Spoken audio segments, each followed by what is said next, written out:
Quando tinha apenas 28 anos, Brandon Lee foi acidentalmente morto no set de gravações do filme O Corvo. No entanto, quase 27 anos depois do ocorrido, muitos mistérios e teorias da conspiração ainda rondam a história por trás da sua morte. Tal morte aconteceu nos últimos dias da gravação. Dessa forma, em 30 de março de 1993, Brandon Lee entrou no set de O Corvo, na Carolina do Norte, e não voltou mais. Contudo, a morte do astro não foi a única tragédia das gravações. Antes da morte de Brandon, um eletricista foi eletrocutado e gravemente queimado quando o fio foi conectado de maneira inadequada. Além disso, outras 2 pessoas ficaram feridas. Depois disso, a produção foi apelidada de A Maldição do Corvo, muito mais do que apenas filho de Bruce Lee. Em sua carreira, Brandon Lee, como Kung Fu, o filme, O Massacre no Bairro Japonês e Rajada de Fogo.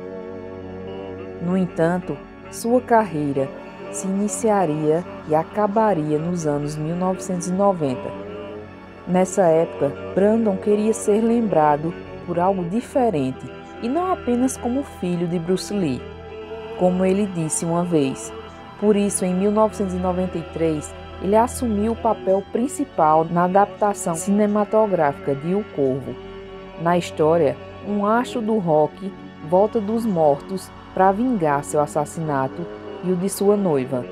Dessa forma, durante as 2 últimas semanas de gravação, uma arma improvisada foi impropriamente preparada e disparada contra o ator. Quem disparou foi o ator Michael Massey, que estava a 6 metros de distância e não sabia de nada. Em seguida, Brandon foi atingido no estômago e caiu no chão. Inicialmente, ninguém no set havia percebido que o tiro havia sido real. Foi somente quando encontraram uma grande poça de sangue ao lado de Brandon que a equipe o levou para o hospital. No hospital, o ator chegou a receber cerca de 60 litros de sangue, mas ainda não foi suficiente. Por conta da demora para perceberem o acidente no set, o ator havia perdido muito sangue. De acordo com o relatório da autópsia, o ator havia sido atingido com uma bala de calibre 44 e um buraco do tamanho de uma moeda de 10 centavos foi feito na região do seu estômago. Depois disso, sua morte foi tida como acidental e ninguém foi indiciado pelo caso. Como uma arma de verdade foi parar no set. Na cena, Brandon estaria carregando sacolas de supermercado e mini explosivos deveriam ser disparados para simular a morte do personagem de Brandon. Contudo, semanas antes, a equipe havia colocado balas de verdade em uma cena que aconteceria mais próxima da câmera. Isso porque o material que simularia o disparo havia acabado. Aí, dessa forma, entre os espaços vazios do pente, ela foi recarregada sem que ninguém do set soubesse do ocorrido. Como tudo foi feito às pressas, uma das balas acabou ficando na arma. E semanas depois, a mesma arma seria a causadora da tragédia. As filmagens do filme deveriam terminar em 8 de abril de 1993. Além disso, Brandon estava prestes a se casar com a sua noiva Elisa, com o casamento marcado para 17 de abril do mesmo ano. Entretanto, não foi isso que aconteceu. 2 meses depois da sua morte, um novo roteiro estava sendo escrito e um dublê foi utilizado para terminar o filme. No ano seguinte, o filme foi lançado e arrecadou mais de 50 milhões de dólares, gerando inclusive uma série de sequências e uma minissérie. Contudo, cerca de 1/3 da equipe original não estava envolvida ao final da produção e o ator Michael Massey decidiu se afastar de Hollywood por um tempo. Agora conheça também um resumo em 5 fatos sobre a morte de Brandon Lee. 1. Disparo acidental. A morte de Brandon foi causada por um descuido da equipe de produção durante a filmagem do filme, faltando apenas 3 dias para o fim das filmagens. Em uma cena onde o ator enfrentava uma série de tiros e saía ileso, as balas utilizadas para ilustrar eram cenográficas, todas disparadas em sua direção de maneira segura. Porém, durante uma preparação para rodar a cena novamente, um dos revólveres utilizados na gravação teve a bala trocada por uma verdadeira, já preparada para uma cena seguinte onde realmente seria utilizada. O disparo atingiu o abdômen do ator, que permaneceu caído, e inicialmente não gerou desconfiança para a equipe, visto que o mesmo seguiu o script, mas assustou por não levantar para a cena posterior. 2. O erro que custou a vida. Apesar de ter atingido Brandon no abdômen, uma cirurgia poderia salvar a vida do ator, visto que ainda respirava até o hospital. Porém, as balas cenográficas de festim não possuem projétil. Logo, para obter um efeito semelhante às originais, é comum o uso de muito mais pólvora para simular a explosão de uma bala no cinema.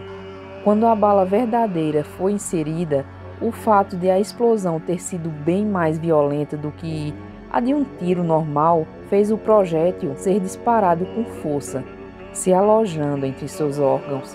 Tal fator foi essencial para dificultar a cirurgia, fazendo Brandon perder muito sangue, falecendo no pronto-socorro. 3. Imagens da sua morte. Pelo fato de ser uma gravação de cinema, todas as câmeras estavam apontadas para o ator no momento do tiro. Na cena, o ator Michael Massey recebeu a arma da produção e, conforme o previsto no roteiro, disparou o tiro.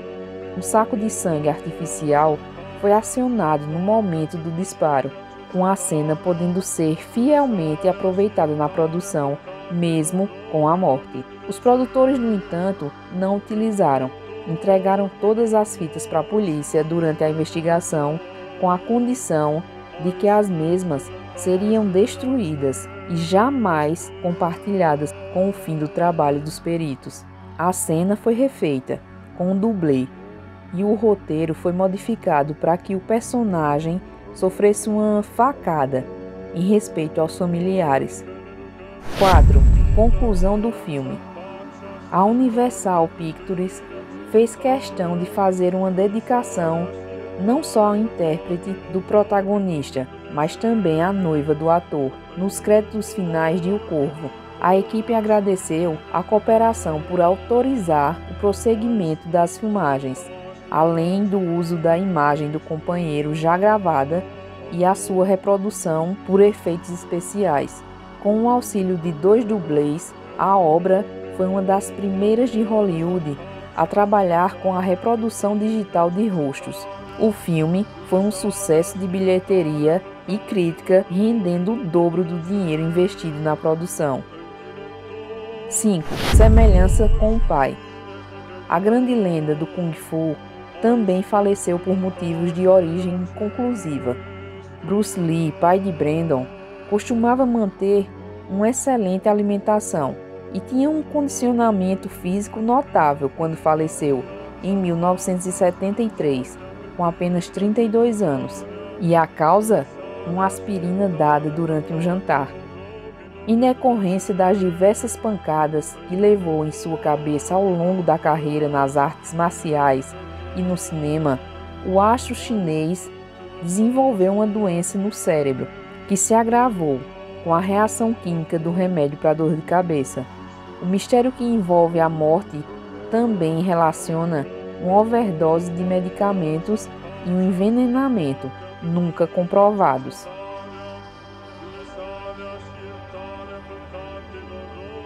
Bom, e aí, pessoal?